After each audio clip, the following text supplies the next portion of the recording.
শরীফ ভাই, আমরা দেখি মাঝে মাঝে তিনি একটু সাধারণ মানুষ আসলে বোঝা কঠিন। আমি নিজে এত কিছু বুঝি না, আপনার কাছে মনে হয় এই কথাগুলো? ধন্যবাদ। বাংলাদেশের তরুণদের মধ্যে খুব আলোচিত একজন মানুষ। আলোচনা মানে কেবল ইতিবাচক আলোচনা, নেতিবাচক আলোচনাও হয়। আপনার মনে থাকার কথা, 5 আগস্টের পরে নতুন সরকারের তরুণ যারা, তাদের মধ্যে প্রথম মাহফুজ আলমকে নিয়ে প্রথম আলো একটা বিরাট সাক্ষাৎকার চেপেছিল। তার আগ পর্যন্ত মাহফুজ আলম সম্পর্কে আমাদের অনেকের জানা ছিল না। ডক্টর ইউনূস আমেরিকায় নিয়ে গিয়ে তাকে মাস্টার মাইন্ড বলেছিলেন এবং তাকে অল্প বয়সে সরকার পরিচালনার গুরুত্বপূর্ণ কাজের মধ্যে তাকে যুক্ত করা হয়েছিল।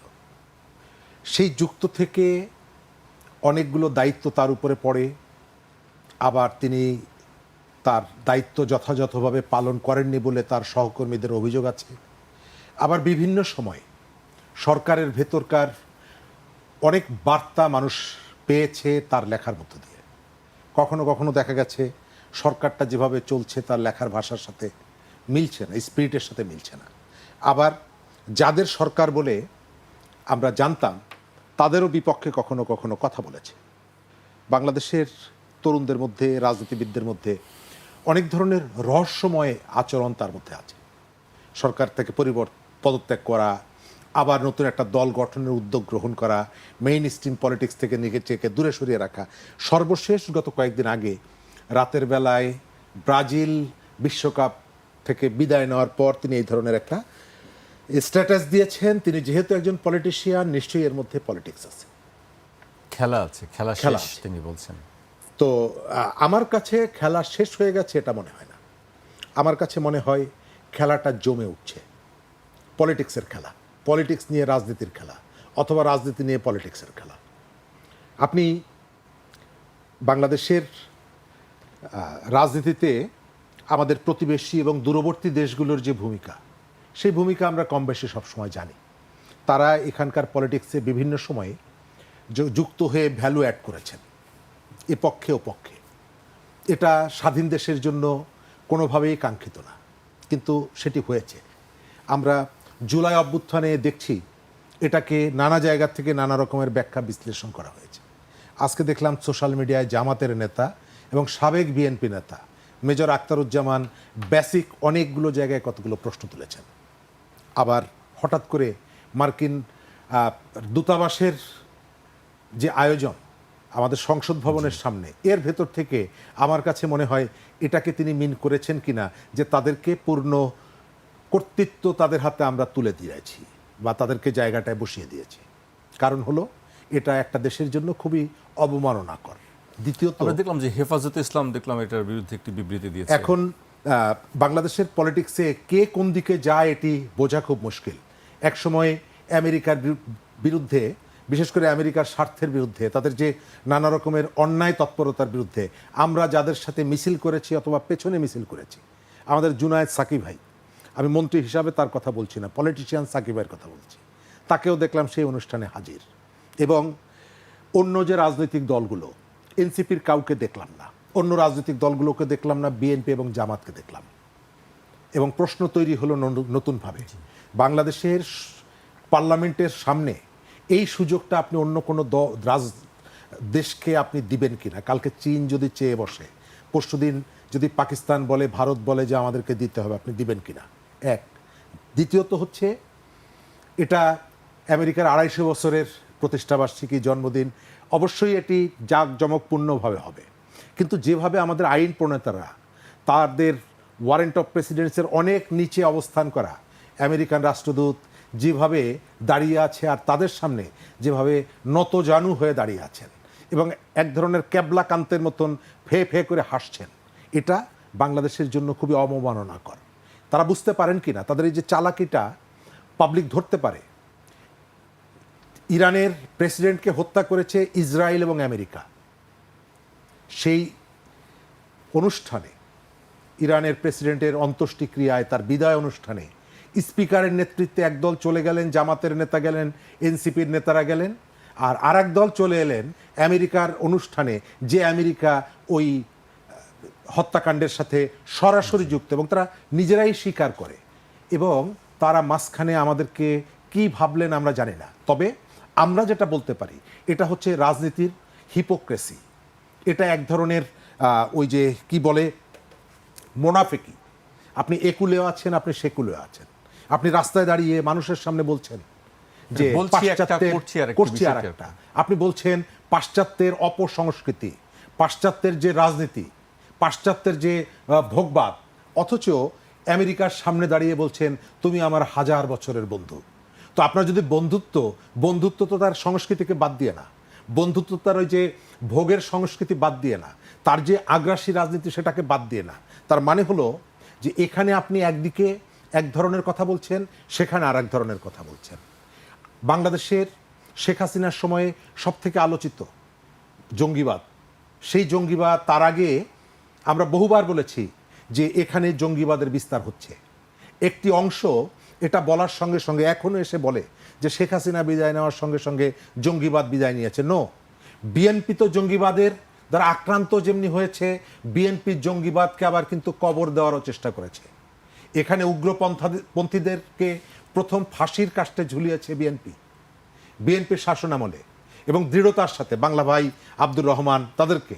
সুতরাং এই জঙ্গিটা, এই ভাবনাগুলো এসেছে আওয়ামী লীগের সময়, এটি ঠিক না। এক, দ্বিতীয়ত এই ধরনের যারা আছে, বাংলাদেশের সমস্ত ধর্মীয় মানুষ, ধর্ম পালন করে, ধার্মিক মানুষ, তারা সবাই এটার মধ্যে যুক্ত না, এটাও ঠিক। আবার ধর্মকে পুঁজি করে একটি অংশ তরুণদেরকে আকৃষ্ট করে এখানে। আবার এই জঙ্গিবাদকে উপলক্ষ করে এখানে ক্ষমতা দীর্ঘায়িত করার চেষ্টা করেছিলেন শেখ হাসিনা। তার রাজনৈতিক প্রতিপক্ষকে দমন করার চেষ্টা করেছেন, অনেক নিরীহ মানুষকে তিনি, তার সরকার গ্রেপ্তার করেছে, জেল খাটিয়েছে। এগুলো সবই সত্য, কিন্তু তার মানে এই না যে এখানে এই ধরনের উগ্রতার কোনো জায়গা নেই এবং বিস্তৃত হচ্ছে না। অন্তর্বর্তীকালীন সরকার, ডক্টর ইউনূসের সরকার রাষ্ট্রীয় প্রণোদনায় এদেরকে নানাভাবে প্যাট্রোনাইজ করেছে, এদেরকে বিস্তৃত হওয়ার সুযোগ দিয়েছে। 5 আগস্টের পরে চিহ্নিত অপরাধী যারা বড় বড় জঙ্গি হিসাবে পরিচিত, জাতীয় আন্তর্জাতিকভাবে, এমনকি তাদের বিচার আচারও হয়েছে, অন্য রাজনৈতিক দল থেকে তাদের থেকে একটা দূরত্ব, তারা সবাই জেলখানা থেকে সুরসুর করে বেরিয়ে এলেন। কিভাবে? অর্থাৎ আমাদের বাংলাদেশকে ঘিরে কাছের এবং দূরের বহু পক্ষ, এখানে তাদের নানা ধরনের রাজনৈতিক ইকুয়েশন আছে, এবং সেই ইকুয়েশনগুলোকে ফুলফিল করার জন্য, তাদের টার্গেটকে ফুলফিল করার জন্য তারা অনেকগুলো এজেন্ডা নিয়ে আসে। তার একটা এজেন্ডা হচ্ছে এই যে উগ্রপন্থা, এবং আমাদের কখনো কখনো পরিকল্পিতভাবে এটিকে পেছনে রাখার চেষ্টা, কখনো কখনো এটি কেউ যদি উত্থাপন করে তার মাথা ফাটিয়ে দেওয়ার যে হুমকি। এর আড়ালে এখানে জঙ্গিবাদ বিস্তৃত হচ্ছে, উগ্রপন্থা বিস্তৃত হচ্ছে, ভারতেও হচ্ছে, আমাদের এখানে হচ্ছে, পৃথিবীর অনেক জায়গায় হচ্ছে। সরকার যদি এটাকে নিয়ে ওই যে ঢাক ঢাক গুড় গুড় করে, 2 জনকে ধরলাম, 3 জনকে ছাড়লাম, 4 জনকে ধরলাম, 2 জনকে ডেকে নিয়ে আসলাম, এই যে প্রবণতা, দ্বিমুখী নীতি যদি অবলম্বন করে, বাংলাদেশ বিপদে পড়বে, এবং বাংলাদেশ অলরেডি বিপদে পড়ে গেছে। স্বীকার করেন বা না করেন, আন্তর্জাতিক মহলের দৃষ্টির মধ্যে আবার চলে এসেছে যে বাংলাদেশে এই ভাবনা, এই কনসেপ্ট, এই অ্যাক্টিভিটি ক্রমশই বিস্তৃত হচ্ছে। যেমন তিনি শেষ লাইনটি বলেছেন, আমি আবার উল্লেখ করছি, সামনের দিনগুলো সবার জন্য রেকর্ডিং এর। রাইট, তিনি বলছেন। আমি আজিজ ভাইয়ের কাছে আসতে চাই। আজিজ ভাই, আপনি কিভাবে দেখেন আসলে এই বিষয়টি? ধন্যবাদ আপনাকে, দর্শক শ্রোতাকে, শরীফ ভাইকে। দেখেন, উনি তো আসলে একটা ইন্টেলেকচুয়াল, এখন কিন্তু পলিটিক্যালি উনি এতিম, এ কথাটা মাথায় রাখবেন। এবং তিনি দুর্বুদ্ধ শব্দ ব্যবহার করে। এইটার যদি অর্থ বুঝাইতে বলি, আমি অন্তত পুরো অর্থ বুঝি না, তবে যেটুকু বুঝেছি সেটাতে যেটা বলছি, আমার কাছে মনে হয়েছে তরুণদের যে রাজনৈতিক দল, তাদের উদ্দেশ্যে বলেছে আলট্রা দক্ষিণপন্থীদের দ্বারা তারা ব্যবহৃত হয়েছে, এটা শেষ, এই সময় শেষ, অর্থাৎ এই তরুণরা শেষ, এইটা আমি বুঝতে পেরেছি। তবে তিনি যেটা বলেছেন, আমার বক্তব্য হচ্ছে যে যদি দেশের কথা বুঝায় থাকেন, তাহলে আমি মনে করি শরীফের সাথে আমি একমত যে আমরা কিন্তু দেশের ব্যাপারটা কিন্তু শেষ নয়। ধরেন সামনে আওয়ামী লীগ নিষিদ্ধ হতে যাচ্ছে আমার কাছে মনে হয়েছে। সামনে স্থানীয় সরকার নির্বাচন হবে, সেখানে কি হবে জানি না। তারপরে ধরেন আমেরিকার সাথে চীনের সম্পর্ক, চীনের সাথে ভারতের সম্পর্ক, আমেরিকার সম্পর্ক, আমাদের সম্পর্ক, এবং এই দেশগুলোতে ধরেন মালয়েশিয়া প্রধানমন্ত্রী ভিজিট করে আসছে থার্ড কান্ট্রি হিসেবে, সেখানে অভূতপূর্ব আপনার তিনি রিসিপশন পেয়েছে, এতে কোনো সন্দেহ নাই। কিন্তু চীনে গিয়ে যেসব আলোচনা হয়েছে এবং তারপরে যে চীনা রাষ্ট্রদূত যেটা বলেছে, ভারতকেও ইনডাইরেক্টলি বলেছে যে আমাদের কাজে কোনো বাধা দিলে, বাংলাদেশের ব্যাপারে কোনো বাধা দিলে আমরা কিছু মানব না। অর্থাৎ অনেকগুলো কিন্তু আলোচনা হয়েছে চীনের সাথে। তো সুতরাং এখন সামনে নির্বাচন আছে, এই যে ভূ রাজনীতির চক্করের মধ্যে আছি, এটা ফাইনালি কোন জায়গায় সেটেল করে। এদিকে দেশের অর্থনীতির অবস্থা এখনও ভালো না। অবশ্য প্রবাসী আয় কিন্তু রেকর্ড, ডাইরেক্ট ইনভেস্টমেন্ট এই সরকারের সময় সবচেয়ে বেশি হয়েছে। কালকে নিউজ দেখলাম সবচেয়ে বেশি হয়েছে, হ্যাঁ, মানে প্রায় 13% মতো বেশি হয়েছে ডাইরেক্ট ইনভেস্টমেন্ট। তো এটা একটা পজিটিভ খবর। আরেকটি পজিটিভ খবর দেখেন, আমরা জানি না কিন্তু আপনার দেখেন প্রত্যেকটা ট্রাফিক সিগন্যালে এআই বসে গেছে। এখন ট্রাফিক ব্যবস্থা কিন্তু অলরেডি গাড়িটা কিন্তু ওই ট্রাফিক সিগন্যাল থাকতে ক্রস করে না, এটা একটা। তারপরে কিউআর সিস্টেম কিন্তু সব জায়গায় চালু করতেছে কিউআর। তা আমার মনে হয় দেশে যেভাবে মানুষের মনোজগতের পরিবর্তন হয়ে গেছে এই 54-55 বছরে, দুর্নীতি সর্বগ্রাসী হয়ে গেছে, এই জন্য এই যে কিউআর কোড মানেই ক্যাশলেস সোসাইটি। তিনি বলেছেন আলটিমেটলি টার্গেট হচ্ছে ক্যাশলেস সোসাইটি। ক্যাশলেস সোসাইটি যদি করতে পারে তাহলে এটা আলটিমেটলি কিন্তু দুর্নীতি, আমি দুর্নীতিকে এই বাংলাদেশে আমি 1 নম্বর সমস্যা হিসেবে দেখি। যদি ক্যাশলেস সোসাইটি করতে পারে আমার মনে হয় আপনি দুর্নীতি কমে আসবে, মানে রিজনেবল জায়গায় চলে আসবে। তাহলে আমার মনে হয় দেশটা একটা স্বস্তিতে আসতে পারে। কিন্তু অর্থমন্ত্রী কিন্তু বলেছে যে তার বাজেটের শেষ বক্তৃতায় যে বলছে যে 4 বছর সময় লাগবে দেশকে সঠিক পথে আনতে অর্থনৈতিকভাবে। এটাও সময় তো দিতে হবে, এটা ঠিক আছে, সরকারকে সময় দিতে হবে। কিন্তু আপনি যেটা মাহফুজা নামের কথা বললেন, তার কথা আমি যদি ওই পয়েন্টে ধরি তাও বলি শেষ না, ওটারও খেলা আছে।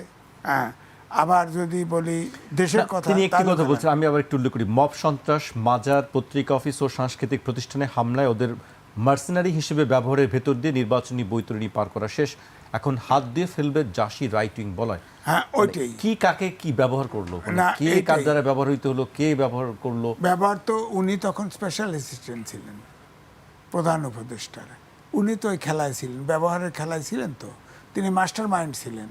আমেরিকাতে পরিচয় করে দিচ্ছে না, হ্যাঁ, ডক্টর মোহাম্মদ ইউনূসই, এবং মাস্টার মাইন্ড এবং মেটিকুলাস ডিজাইনে কাজগুলো হয়েছে। আবার তো কোনো এক সময় শুনছি যে তিনি মাস্টার মাইন্ড ছিলেন না। না, এটা তরুণরাই এনসিপি অস্বীকার করেছে, কেউ মাস্টার মাইন্ড ছিলেন না। জামাতের আমির বলেছে মাস্টার মাইন্ড তারেক রহমান ছিলেন লন্ডন থেকে, তিনি নিজেও অস্বীকার করেছে না মাস্টার মাইন্ড নাই। আবার তিনিই আবার বলেছেন না মাস্টার মাইন্ড না, এটা সবার অংশগ্রহণ ছিল। তবে আমরা যেটা দেখেছি, কেউ মাস্টার মাইন্ড বানাক আর মেটিকুলাস ডিজাইন বানাক, মেটিকুলাস ডিজাইনের কিন্তু এখানে আছে, সত্যতা আমার কাছে মনে হয় আছে, কিন্তু মাস্টার মাইন্ড কেউ নাই। কারণ ওখানে আপনি কিভাবে বলেন যে মেটিকুলাস ডিজাইনের সত্যতা আছে, সেটি একটু। মেটিকুলাস ডিজাইন হচ্ছে যে ধরেন ডক্টর মোহাম্মদ ইউনূস আলো 8 তারিখে, 6 তারিখে 107 সংবিধানে মানে 106 অনুচ্ছেদ অনুযায়ী রেফারেন্স নিলেন। তখন তো প্রধান চিফ জাস্টিস এবং অ্যাপিলেট ডিভিশনের আরও জাস্টিস পালা গেছে, এর আগেই মব সন্ত্রাস করে ওগুলোকে তাড়াই দিছে।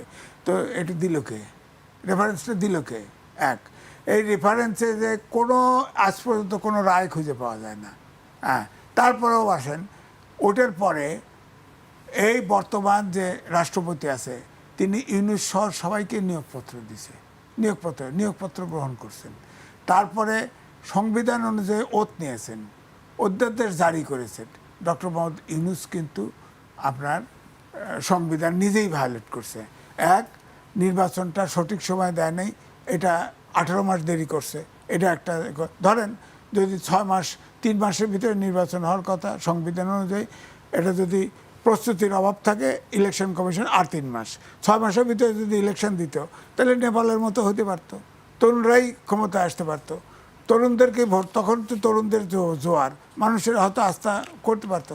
কিন্তু আন্দোলনের শেষ পর্যায়ে কোঠা বিরোধী আন্দোলন ছিল, শেষে এসে হলো ফেসিবাদের বিলোপ। ফেসিবাদের বিলোপ মানে গণতন্ত্র, আইনের শাসন, সুশাসন মিনিমাম চাই।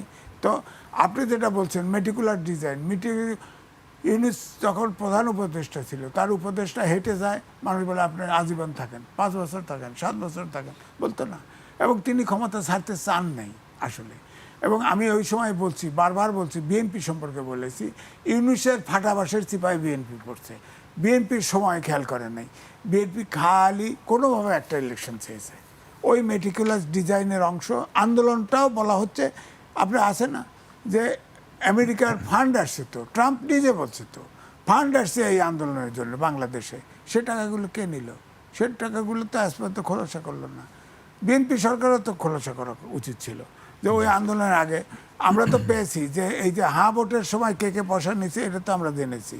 হ্যাঁ, সুশাসন নাগরিক, তিনি টাকা নেন নাই, বাংলাদেশ ব্যাংকের ফান্ড নেন নাই, ভোটের ক্যাম্পিংয়ের জন্য টাকা নিচ্ছে তো। জি, এগুলো নিয়ে একটি আলোচনা উঠেছিল যে টাকাগুলো কোথায় গেল, কোথায় গেল এখানেও যথেষ্ট। এই জন্য ডক্টর মোহাম্মদ ইউনূসের সময় মেটিকুলাস ডিজাইন অনুযায়ী কাজ হয়েছে, এবং এটা আমেরিকার থিওরি অনুযায়ী কাজ হয়েছে।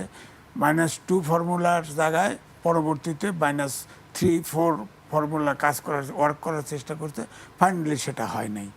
ফাইনালি যেমন লন্ডন থেকে তারেক রহমান আসবে না এই আলোচনাটা ছিল বাজারে, কিন্তু তিনি তো শেষ পর্যন্ত এসছেন।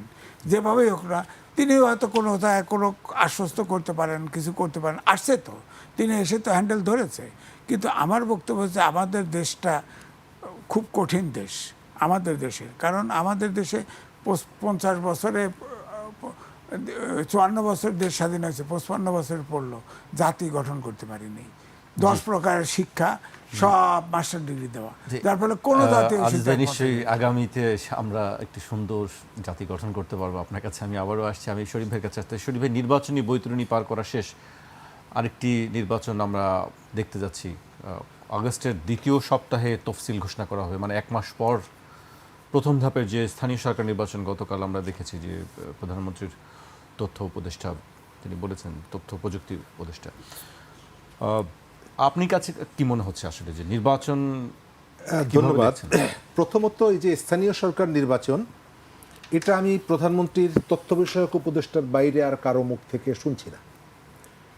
মাঝে মধ্যে 2-1বার শুনছি ইলেকশন কমিশনের পক্ষ থেকে, মির্জা ফখরুল ইসলাম আলমগীরও কয়েকবার বলেছেন। জি, রেগুলার প্রেস কনফারেন্স করে এই ধরনের আয়োজন করে ঘোষণা দেওয়া, এটা একটা রাজনৈতিক দলের একেবারে বেসিক একটা কাজের অংশ। একেবারে প্রান্তের মানুষের সাথে তার যে পলিটিক্যাল অ্যাক্টিভিটি তার মধ্যে যুক্ত করা। কিন্তু দল হিসাবে বিএনপির জায়গা থেকে যে ধরনের কথাবার্তা আসা দরকার, মানুষ প্রত্যাশা করে। কারণ আমি যেটা দেখি, বিএনপি একটা পলিটিক্যাল পার্টি, গভর্নমেন্ট আর পলিটিক্যাল পার্টির মধ্যে একটা পার্থক্য থাকা দরকার, আবার পারস্পরিক সমন্বয় থাকা দরকার, সহযোগিতা থাকা দরকার। আমি বাংলাদেশের রাজনীতিতে সাম্প্রতিক সময়ে বিএনপিকে অনুপস্থিত দেখি। আজিজ ভাই কি বলবেন আমি জানি না, আমি সরকারকে দেখি, বিএনপির সরকারটাকে দেখি, কিন্তু বিএনপিকে আমি দেখি না। আমি গত 3-4 মাসে জিয়াউর রহমানের মৃত্যুবার্ষিকী পালন ছাড়া বিএনপিকে আমি কোনো অ্যাক্টিভিটির মধ্যে দেখিনি। এবং আমি একজন পলিটিক্যাল অ্যাক্টিভিস্ট হিসেবে সবার এই অবস্থা, এটা আসলে কাঙ্ক্ষিত না। এর ভেতর থেকে কতগুলো প্রবলেম তৈরি হয়। আপনার বেসিক জায়গাটা তো রাজনীতি। মানুষের কাছে যে ম্যান্ডেটটা দিয়েছে ভোটের আগে, সেই ম্যান্ডেটটা দিয়েছে রাজনৈতিক দল বিএনপি। পাবলিককে বলেছে তোমরা এই বিষয়গুলোকে যদি বিশ্বাস করে আমাদেরকে ভোট দাও তাহলে আমরা এই কাজগুলো করব। সুতরাং রেসপন্সিবিলিটি, লায়াবিলিটি, সফলতা, ব্যর্থতা পুরোটাই কিন্তু বিএনপিকে বহন করতে হবে।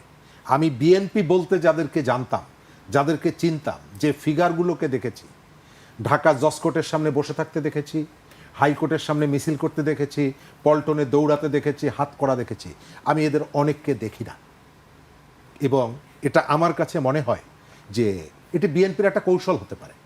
কৌশল হতে পারে যে আমাদের পলিটিক্যাল এই ফিগারগুলোকে আমি একটু দূরে রাখবো, আমি ওই কি বলে আউটসোর্সিং থেকে সরকারটাকে চালিয়ে নিয়ে যাব। ভালোভাবে যদি শেষ হয়ে যায় তাহলে এটা পলিটিক্যাল সায়েন্সের একটা বিশেষ মানে সাবজেক্ট হতে পারে ভবিষ্যতে আলোচনার জন্য। এর ভেতর থেকেও সরকার চ্যালেঞ্জ আছে, চ্যালেঞ্জগুলো মোকাবেলা করছে। প্রধানমন্ত্রীর সাম্প্রতিক সময়ে এবং দায়িত্ব গ্রহণ করার পর থেকে তিনি যেভাবে ছক্কা পিটিয়ে যাচ্ছেন, আমাদের এখানে তোষামত পছন্দ করে যে পলিটিশিয়ান যারা, তাদের রাজনীতিটার উনি তেশ মেরে দিয়েছেন। যেভাবে তিনি নিজেকে ওই যে পূজার জায়গা থেকে, একটা আঞ্চলিক ভাষা বললেন, আমি সেটি বললাম আর কি। তো আমার মনে হয় যে প্রধানমন্ত্রী দায়িত্ব গ্রহণ করার পরে আমাদের রাজনৈতিক সংস্কৃতিতে যে পরিবর্তনটা আনছেন, এই বার্তাটা সবার কাছে যাচ্ছে বলে আমার মনে হচ্ছে না। তাদের দলের অনেক নেতাও এই বার্তাটা গ্রহণ করছে না। যদি করত তাহলে ওই গুলিস্তানে বিএনপির কর্মীদের চাঁদাবাজির বিরুদ্ধে মিছিল কেন হবে? যদি করত, নানা জায়গায় কিছু ঘটনা কিন্তু আমরা শুনতে পাই, নানা রকমের ঘটনা শুনতে পাই। মানুষকে আপনি ওই যে ফ্যামিলি কার্ড দিচ্ছেন, নানা রকমের সাপোর্ট দিচ্ছেন। 2 মাস আগে আমরা শুনলাম যে পল্লী বিদ্যুতের অনেকগুলো সার্ভিস আপনি ইমপ্রুভ করেছেন, তাদের মিটার কেনা এটিকে আপনি মাপ করে দিয়েছেন। এখন এসে শুনছি ভুতুড়ে বিল যাচ্ছে। সরকার পরিষ্কার বক্তব্য দিতে পারছে না, এটা কেন হচ্ছে? অর্থাৎ আপনার এখানে সমন্বয়ের ক্ষেত্রে আমি একটা ঘাটতি দেখতে পাচ্ছি। প্রধানমন্ত্রী ভিশন নিয়ে যত দ্রুত এগোচ্ছেন, তার যে আশপাশে যাদের থাকার কথা তারা সেভাবে পা মেলাতে পারছেন না। সরকারের জায়গায় আমরা বিপদ আছে আমাদের। এই যে উগ্রপন্থার কথা বললাম, আমাদের প্রতিবেশী যারা, তারা আমরা প্রায় তো শুনি যে তারা সেখানে বসে বিভিন্ন রকমের পরিকল্পনাগুলো তাদের আছে, তারা সুযোগ পেলে সেই সুযোগটা গ্রহণ করবে। তারা সেই রাগ, ক্ষোভ, অভিমান তাদের আছে। আবার আপনি এই যে যেটি করলেন সংসদ ভবনের সামনে, আমাদের রাজনীতিতে গত 1.5 বছর 15 বছর ভারতকে নিয়ে বেশি আলোচনা হয়েছে, যে ভারতের প্রভাব। গত 1.5 বছর আমেরিকাকে নিয়ে আলোচনা হয়েছে সব থেকে বেশি। এবং এই কাজটা করার ভেতর থেকে আপনি সেটা এস্টাবলিশ করে দিলেন যে ইয়েস, আমাদের উপরে আমেরিকার প্রভাবটা আছে, এবং সেই কারণে আমি পার্লামেন্ট হাউসটাকে সেখানে তাকে পতাকা তোলার সুযোগ করে দিয়েছি। এটি পলিটিক্সের জন্য কোনো শুভ বার্তা না, এটা ভালো করেনি বিএনপি সরকার। এটি পার্লামেন্টারি ককাসের, কিন্তু এর ভেতর থেকে আমি সব থেকে সংকট দেখি কি জানেন? জিও পলিটিক্স। আপনার এমন দুটো শক্তি, 3টা শক্তি এখানে আছে, যাদের সমন্বয় করাটা সারা পৃথিবী ওলট পালট হয়ে যাচ্ছে সমন্বয় করতে গিয়ে। সেই 3টা বড় ফোর্স এখানে, পাশাপাশি দুটো, আর একটা আমেরিকা সেখানে আছে। আপনি এটিকে ডিল করবেন কিভাবে আমি জানি না। তবে অবশ্যই বাংলাদেশ সংকট মোকাবেলা করেছে নানা সময়ে, বিভিন্ন রকমের সংকটে পড়েছে, সেই সংকটগুলোকে পার করেছে। আমাদের সামনের সংকটটা অর্থনৈতিক সংকট আমাদের আছে, আইন শৃঙ্খলার পরিস্থিতি এটা কি অবস্থায় আছে এটা আমরা সবাই জানি, কিন্তু যে ধরনের গুরুত্ব, সেই গুরুত্বগুলো আমরা দেখতে পাচ্ছি না। ওই যেটা বললাম, প্রধানমন্ত্রী যত দ্রুত গতিতে এগিয়ে যাওয়ার চেষ্টা করছেন, তার যারা টিমমেট যারা আছেন তাদের সম্পর্কে টুকটাক কথাবার্তা উঠছে, মিডিয়াতে নিউজ হয়ে যাওয়ার পর তার একদিন পরে, কয়েক ঘন্টা পরে সেই নিউজ আর আমরা পাচ্ছি না। কোথা থেকে কিভাবে এগুলো বাদ হয়ে যাচ্ছে আমরা জানি না, এবং এগুলো নিয়ে প্রচুর প্রশ্ন উঠছে। এবং এই প্রশ্নগুলো যত উঠবে, বিএনপির ওই যে রুট থেকে বিচ্ছিন্নতা তত তৈরি হবে।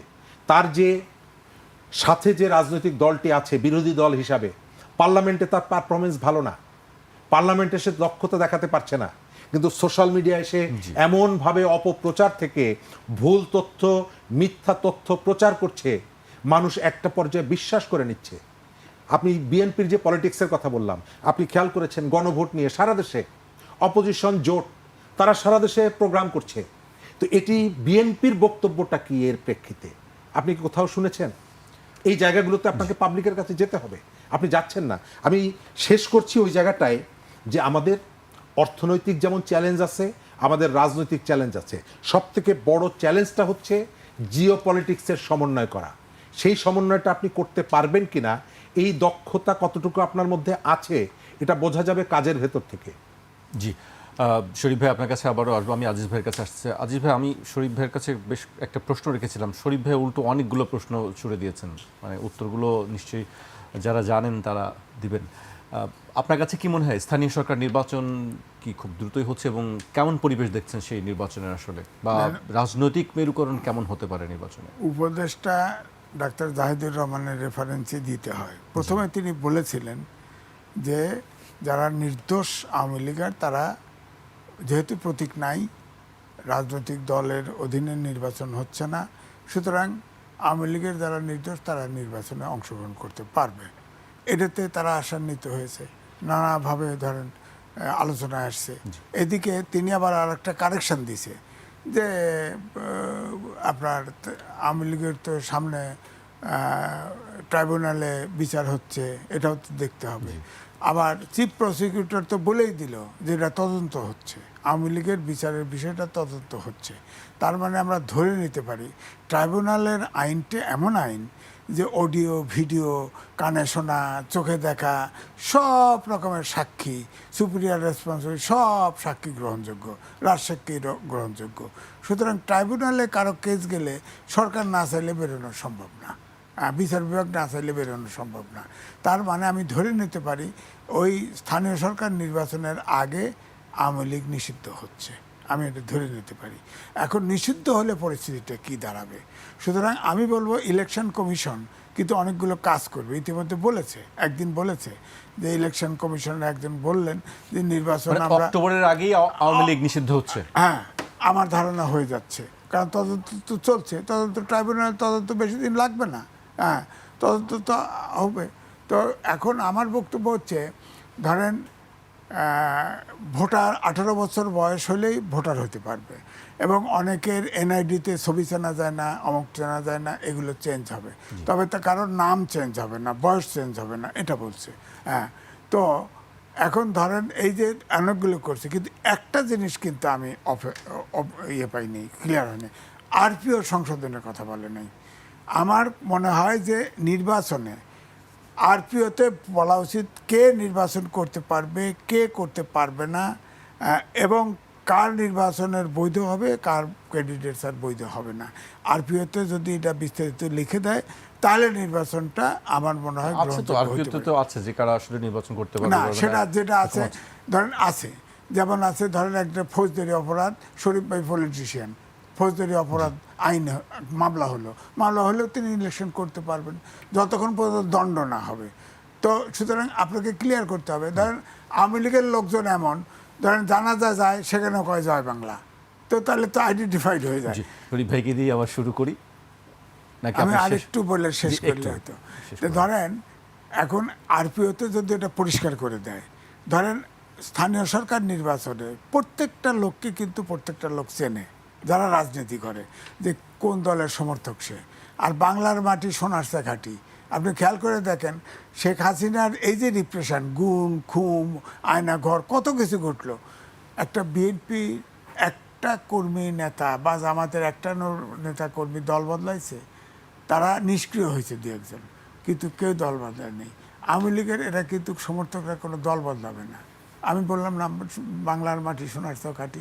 এখন যদি আপনি আওয়ামী লীগের একজন দাঁড়ালো, আগে যেটা ছিল প্রতীক ছাড়া নির্বাচন ছিল, তখন কিন্তু একটা ধরে নেওয়া হয়েছে প্রতীক ছাড়া যেহেতু নির্বাচন হয়, কিন্তু মনে মনে তো জানেই সে কোন প্রার্থীর তালিকায় কোন এই জন্য স্থানীয়ভাবে সবাই জানে যে আওয়ামী লীগ, এই জন্য প্রতীকের নির্বাচন পার্টির নমিনেশন অ্যালাউ করলো।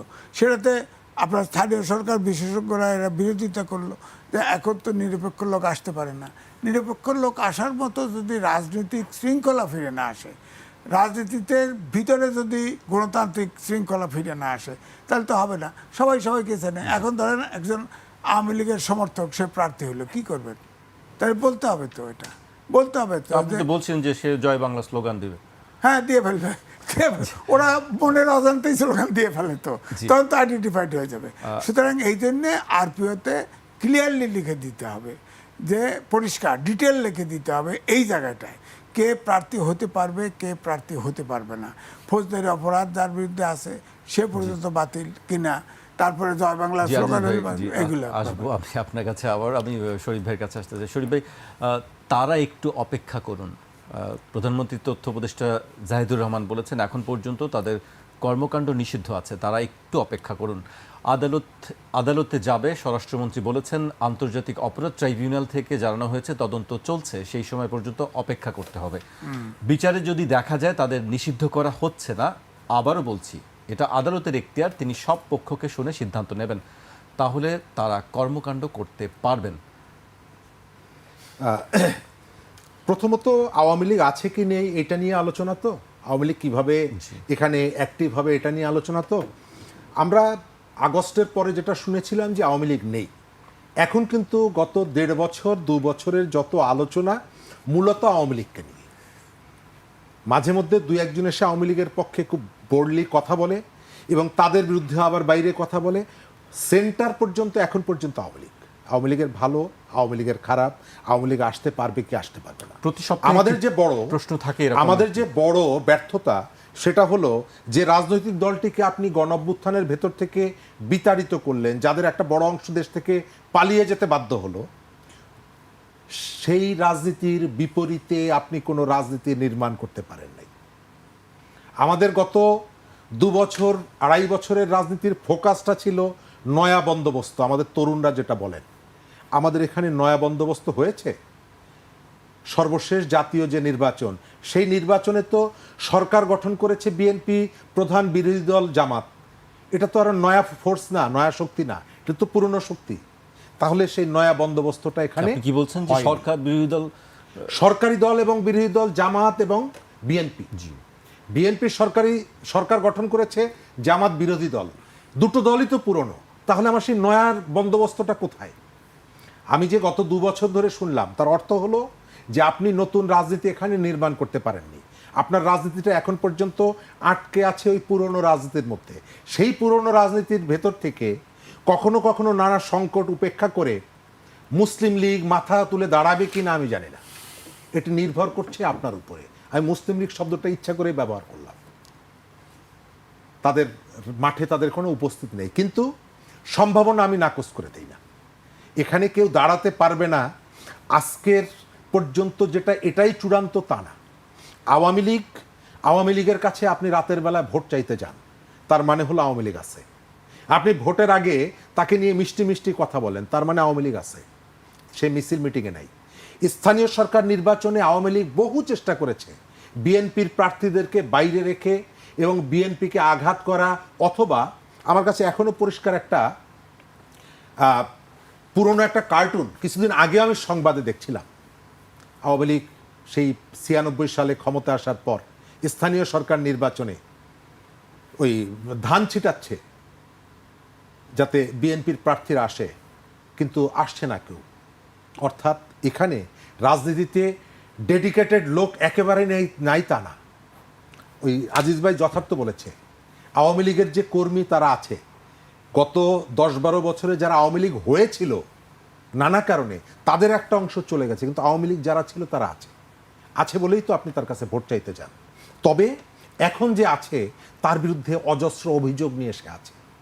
তার কাঁধের উপরে কয়েকশো মানুষের লাশ আছে, তার বিরুদ্ধে লুটপাটের অভিযোগ আছে, ভোট ডাকাতের অভিযোগ আছে, অনেক অভিযোগ আছে, তারপরেও সে আছে, এটা অস্বীকার করা যাবে না। স্থানীয় সরকার নির্বাচন সহিংস হতে পারে। কেন সহিংস হবে? কারণ হলো এই নির্বাচনটা আমাদের এখানে খুবই লাভজনক। আপনি 5 কোটি টাকা 10 কোটি টাকা খরচ করে একটা ব্যবসা প্রতিষ্ঠান করলেন, 1 বছরের মধ্যে সেখান থেকে যে আপনি ফিডব্যাকটা পাবেন, 10 কোটি টাকা খরচ করে আপনি যদি একটা পৌরসভার মেয়র হন, 1 বছরে তার থেকে অনেক বেশি কিছু পাবেন। সেই কারণে যাদের হাতে রাজনৈতিক ক্ষমতা আছে তার প্রথম স্বপ্ন হয় নির্বাচন করা। এই যে বিএনপির সাম্প্রতিক সময় অনেকের টাকা পয়সা হয়েছে আমরা শুনছি, এনসিপির অনেকের টাকা পয়সা হয়েছে আমরা শুনছি, তাদের একটা স্বপ্ন আছে যে আমরা জনপ্রতিনিধি হব, জনসেবাও করব, অন্য কাজটাও হয়তো করবে। এই যে এনসিপির যে পদযাত্রা হচ্ছে আপনি খেয়াল করে দেখবেন, আমি তাদের যে প্রোগ্রাম ডিজাইন দেখলাম, যে সমস্ত জায়গায় তারা প্রার্থী ঘোষণা করে স্থানীয় সরকারের, সেই জায়গাগুলোতে তারা টাচ করছে। কতটুকু সফল হবে আমি জানি না, কিন্তু ফোকাসটা হচ্ছে স্থানীয় সরকার নির্বাচন। সুতরাং এই নির্বাচনে আপনি প্রত্যেকটা দলের মধ্যে দ্বন্দ্ব সংঘাত আছে। জাতীয় নির্বাচনে প্রায় 42টি আসনে বিএনপির বিদ্রোহী প্রার্থী থাকার কারণে তারা পরাজিত হয়েছে। এবং অনেকে বলে যে পেছনে যারা ক্ষমতায় যেতে চেয়েছিল জামাতের একটা ভূমিকা ছিল এই যে স্বতন্ত্র প্রার্থীদের ক্ষেত্রে। আমি এবারও ধারণা করি যে সমস্ত আসনে জামাত টার্গেট করবে সেখানে তারা চাইবে বিএনপির ভোটটা একাধিক ভাগে বিভক্ত করা। সুতরাং এই যে নির্বাচনটা আসছে, মানে স্থানীয় সরকার নির্বাচনেও কি আপনি জাতীয় নির্বাচনের প্রভাব বা যে অবস্থা দেখি সেটি আপনার থাকবে বলে মনে হয়? আপনার ধরেন ঢাকায় নারায়ণগঞ্জে সিটি কর্পোরেশনে জামাত প্রার্থী ঘোষণা করেছে। ওখানে জামাতের যে কর্মী সমর্থকরা আছে, স্থানীয় সরকার বলে তারা কি জামাতকে ভোট দেবে না? মোটেই না, অবশ্যই দিবে। সেখানে জামাতের যে প্রার্থী তাদের জামাতের তো সবাই ভোট দিবে। আপনার শুধুমাত্র ব্যানারটা থাকছে না, আপনার মার্কায় থাকছে না, কিন্তু মানুষ তো থাকছে। সুতরাং এটা তো নন পলিটিক্যাল প্রোগ্রাম না, নির্বাচন এর যে জার্সিটা আপনার রাজনৈতিক রং নেই, নাম নেই, কিন্তু এই নির্বাচনটা তো একটা রাজনীতির অংশ, প্রান্তিক রাজনীতির অংশ। আওয়ামী লীগ এর ভেতর থেকে সংগঠিত হওয়ার চেষ্টা করবে কিনা আমি জানি না, তবে আমার যেটা ধারণা যে আওয়ামী লীগ বিচ্ছিন্নভাবে, মানে কার্যক্রম নিষিদ্ধ আওয়ামী লীগ বিচ্ছিন্নভাবে 2টো পৌরসভায় 3টা সিটি কর্পোরেশনে অংশগ্রহণ করার ভেতরে এই ধরনের পলিটিক্যাল কৌশল সম্ভবত তারা নেবে না। তারা সামগ্রিকভাবে তাদের ভবিষ্যৎ রাজনীতির কিভাবে তারা করবে, সরকার, আইন, তাদের বিরুদ্ধে অভিযোগ, সামগ্রিক বিষয়গুলোকে বিবেচনা করে স্থানীয় সরকার নির্বাচনটা তার সাথে সংযুক্ত করে তারা সিদ্ধান্ত গ্রহণ করবে। আপনার নারায়ণগঞ্জে একজনকে দাঁড় করিয়ে দিল, আর কোথাও দাঁড় করলো না, তারা বাংলাদেশের রাজনৈতিক অ্যাক্টিভিটি চালাতে পারছে না, কিন্তু কোনো একটা জায়গায় একজন পৌরসভার প্রার্থীকে দাঁড় করিয়ে দিলেন। আমার কাছে এটা মনে হয় না। আমার ধারণা যে তারা তাদের রাজনৈতিক যে ভবিষ্যতের কথা বিবেচনা করে যে সিদ্ধান্তই নিক না কেন সেটি একটু কোঅর্ডিনেটেড হবে, বিচ্ছিন্নভাবে করবে না তারা। জি, আজিজ ভাই, আপনার কাছে কি মনে হয়? শরীফ ভাইয়ের কাছে একরকম মনে হচ্ছে। দেখেন, এটা শরীফ ভাই কথা তো উড়ায় দেওয়া যায় না, এর বাইরেও কথা আছে। যেমন ধরেন ভারতে পুশিং চলছে না, এখন বন্ধ হয়ে গেছে, প্রায় বন্ধ হয়েছে, কিন্তু চলছে। তাফালিং চলছে, মসজিদ টসজিদ ভাঙা হচ্ছে, এগুলো হচ্ছে। রংপুর বিভাগ দখল করে নেওয়া, আমাদের চিকেন নেক ভেঙে দেওয়া, এই কথাগুলি চলছে। কিন্তু তো আমার বক্তব্য হচ্ছে এগুলো কি কথার কথা নাকি বুঝি না আসলে। এগুলা আরও কিছু আলোচনায় কিন্তু আসতেছে, এটা আরও আসবে। ধরেন আমরা এক বয়সী না, আপনি আমার সাথে তরুণ আছেন না, আমার আগেও মারা যেতে পারেন, সমস্যা নেই। কিন্তু আমার বক্তব্য হচ্ছে প্রায় 4-5টা সাক্ষাৎকার দিচ্ছে শেখ হাসিনা, একটাতেও তার ছবি দেখা যায়নি, অডিও ভিডিও দেখা যায়নি, একটাতেও না। তার ছেলে আছে, তার আত্মীয় স্বজন আছে, তার নেতারা আছে, কয়েক হাজার খানেক নেতা ভারতে আশ্রয় নেওয়া, অতিথি হয়ে আছে ভারতের। কই কারোর সাথে তো ছবি দেখলাম না। এখন কিন্তু আলোচনা এসে উনি কি আসলে বেঁচে আছেন, এই প্রশ্ন কিন্তু উত্থাপন হচ্ছে। ওনাকে ফেস দেখাইতে হবে, ইলেকশন করতে হলে ফেস দেখাইতে হবে। 2 হচ্ছে যেমন সামগ্রিকভাবে ধরেন আওয়ামী লীগ নিষিদ্ধ হলো, আমাদের বাংলাদেশের যে রাজনীতি, তখন কিন্তু দেখা যাবে যে আওয়ামী লীগের সমর্থকরা প্রার্থী নাও হতে পারে, এটা ঠিক। তারা কালেকটিভলি চিন্তা করতে পারে, কারণ তারা তো ভারতের অতিথি হয়ে আছে। ভারত তাদেরকে গিলায় দেওয়ার চেষ্টা করবে বাংলাদেশে। কিভাবে গেলাবে, এখন সরকারের উপরে সওয়ার হবে না কি করবে, তো এও করতে পারে, নিষিদ্ধ উঠায়ও দিতে পারে। কিভাবে গিলাবে? আপনি বলছেন যে গিলাই দিতে পারে, কি সেটি আবার? হ্যাঁ, গিলায় দেয় তো, ভারত তো বরাবরই গিলানোর চেষ্টা করে। আপনি ধরেন 28টা প্রদেশ আছে ভারতের, আর 8টা আছে কেন্দ্রশাসিত অঞ্চল। শেখ হাসিনার শেষ সময়ে কিন্তু প্রায় কেন্দ্রীয় লেন্দুবদর্জির মতো বানায় ফেলছিল প্রায়, কিন্তু উনি শেষে বাঁকে বসছে, উনি বিদায় হয়ে গেছে। হ্যাঁ, তো এই জন্য বরাবরই এই সরকারের ভারতের কোনো দক্ষিণ এশিয়ার কোনো দেশের সাথে সম্পর্ক নেই। এই জায়গায় তাদের ফরেন পলিসির ভুল, যে মালদ্বীপের মতো দেশ থেকে তারা হাত গোটায় আসছে, আর বাংলাদেশে 18 কোটি 20 কোটির জনগণ, এর তাদের মার্কেট আছে এখানে। তারা অন্তর্বর্তীকালীন সরকার, হিন্দু লেখছে, দি হিন্দু, যে অন্তর্বর্তী সরকারের সময় অনেক কথা বলছে না চিকেন নেক নিয়ে, যতগুলো নিষিদ্ধ করেছিল তাতে কোনোটাই চালু হয় নাই। তারেক রহমান যখন চীনে ভ্রমণ করতে গেছে, তখন ওই বাউনাই বাতাসটাই আম পড়ে, ওরকম হয়ে গেছে, এমনি ভিসা দিয়ে দিছে। আর হ্যাংলা বাংলাদেশি 1,500 লোক একবারে লাইন দিছে, 150 লোক একদিনে লাইন দিয়ে সব ভিসা দিয়ে দিছে। মনে হয় ভারতে না গেলে তাদের পেটের ভাত হজম হয় না। এর দেশপ্রেমিকতা আছে। তোর তো মালয়েশিয়া চিকিৎসার জায়গা হয়ে গেছে, তোর তো ব্যাংককে চিকিৎসার জায়গা আছে, তোর তো চীন কতকগুলো ডেডিকেটেড হসপিটাল করছে, করোনা যেতে পারস নাই, ভারতে দৌড়ালিকা। তারা হয়তো আগের থেকে হয়তো সেখানে চিকিৎসা নিচ্ছিলেন, হয়তো সেরকম কোনো বিষয় থাকতে পারে, কিন্তু আপনি করেন হুমড়ি খাওয়া পড়ছে 150 লোক একদিনে, এগুলো কিন্তু বিবেচনার বিষয়। এই জন্য বলছি যে ভারত কিন্তু সরকারের সাথে সম্পর্ক রাখতে চায়। এখন তারেক রহমানের সরকারের সাথে খুব ব্যাটে বলে খুব মিলছে না, হ্যাঁ, এই টানাপোড়েন এখনও আছে।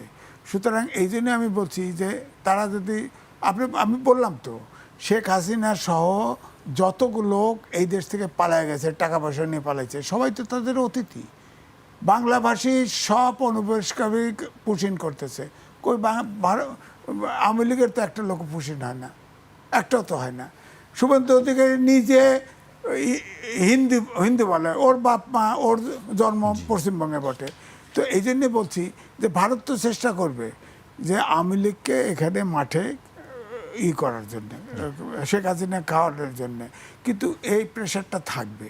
কিন্তু আমার কথা হচ্ছে যে যদি এখন সুপ্রিম কোর্টের মতো ইলেকশন করেন তাহলে তো হয়ে যাবে। সুপ্রিম কোর্টের ইলেকশনে দেখেন নাই, সুপ্রিম কোর্টে নমিনেশন হলো, আগে সদস্য হলো পয়সা দিয়ে, হ্যাঁ, ভোটার লিস্টে নাম উঠলো, প্রার্থী হলো, আওয়ামী লীগ সন্দেহ করে সবগুলো বাতিল, প্রার্থীতে বাতিল। এটা করলে তো সারা বিশ্বে হাসবে, হ্যাঁ। সুতরাং আপনাকে ওই বললাম আরপিও সংশোধন করে ওখানে ইলেকশন যদি করতে চান তাহলে করতে পারে। আরও আছে দুর্যোগ, 1000 খানেকের বেশি ওই মানুষকে, নেতাকর্মীকে এক্সপেল করছে, কিন্তু হয় নাই। এবারে তো বিএনপির তো একাধিক প্রার্থী প্রত্যেকটা এলাকায় হবে না, এটা কি করবেন, প্রতীক তো নাই, খারাপ যাবে, অনেক সমস্যা আছে। শেষ পর্যায়ে চলে এসেছি আমরা, শরীফ ভাইকে দিয়ে শেষ করব। শেষ কথা বলছিলেন যে অনেক সমস্যা আছে, কি কি সমস্যা আপনার কাছে মনে হয়, সমাধানটা কি? এখানের কৌশলটা কিন্তু মুখ্য। ডক্টর ইউনূস প্রধান উপদেষ্টার দায়িত্ব নেওয়ার আগে, বিশেষ করে আওয়ামী লীগ যখন ক্ষমতায়, ডক্টর ইউনূসকে কিন্তু ভারতের লোকসভায় একাধিকবার ডেকে আনা হয়েছে বক্তৃতা করার জন্য। তিনি বক্তব্য দিয়েছেন। সম্পর্কটা কার কোথায় কখন পরিবর্তন হয়ে যায় আমরা জানি না। বাংলাদেশের স্থানীয় সরকার, আমরা একটা অর্থবহ নির্বাচন চাই, ভাগাভাগির নির্বাচন চাই না, সহিংসতার নির্বাচন চাই না। কিছুদিন আগে আমাদের একজন নির্বাচন কমিশনার বলেছেন জামাত এবং বিএনপিকে আলোচনা করার জন্য। আমরা জানি না এর বার্তাটা কি, এই নির্বাচনটাও ভাগাভাগির হয় কিনা। আমাদের এটি নিয়ে প্রচুর প্রশ্ন আছে। আমাদের মানুষ অনেক বছর ধরে ভোট দিতে পারে না, সে তার পছন্দের প্রার্থীকে যেন ভোটটা দিতে পারে এবং তার যথাযথ রিফ্লেকশনটা। আজিজ ভাই বলেছেন যে সুপ্রিম কোর্টে আওয়ামী লীগ শুধু রাতের ভোট দিয়ে মানুষের ভোটাধিকার কেড়ে নেয়নি, রিহ্যাব থেকে শুরু করে নানা জায়গায় পেশাজীবীদের যে নির্বাচনগুলো ছিল সেগুলোকে দখল করেছে। এবার দেখলাম রিহ্যাবে একটা উৎসব মুখর পরিবেশে নির্বাচন হয়েছে। আমরা চাই যে তারা তাদের কাজগুলো করবে, কিন্তু এই ধরনের যে পেশাজীবীদের যে অর্গানাইজেশনগুলো সেগুলো দখল করে নিয়েছিল আওয়ামী লীগ, পুরো ভোট ব্যবস্থাকে শেষ করে ফেলা। তার অনেকগুলো জায়গায় আবার পদধ্বনি দেখা যাচ্ছে, সুপ্রিম কোর্টে যেটা দেখা গেছে, বিভিন্ন জায়গায় দেখা যাচ্ছে। আমরা চাইব মানুষ স্থানীয় সরকারে স্বাধীনভাবে তার মতামতটা দিবে এবং তার মতামতের ভিত্তিতে সরকারটা গঠিত হবে। সরকারের চ্যালেঞ্জের যেগুলো বললেন, এটাও একটা বড় চ্যালেঞ্জ সামনের দিনগুলোতে। অনেক চ্যালেঞ্জ সবসময় থাকবে, সেই চ্যালেঞ্জগুলো মোকাবেলা করেই সামনে এগিয়ে যেতে হবে। আপনাদের দুজনকে অনেক ধন্যবাদ। আমাদের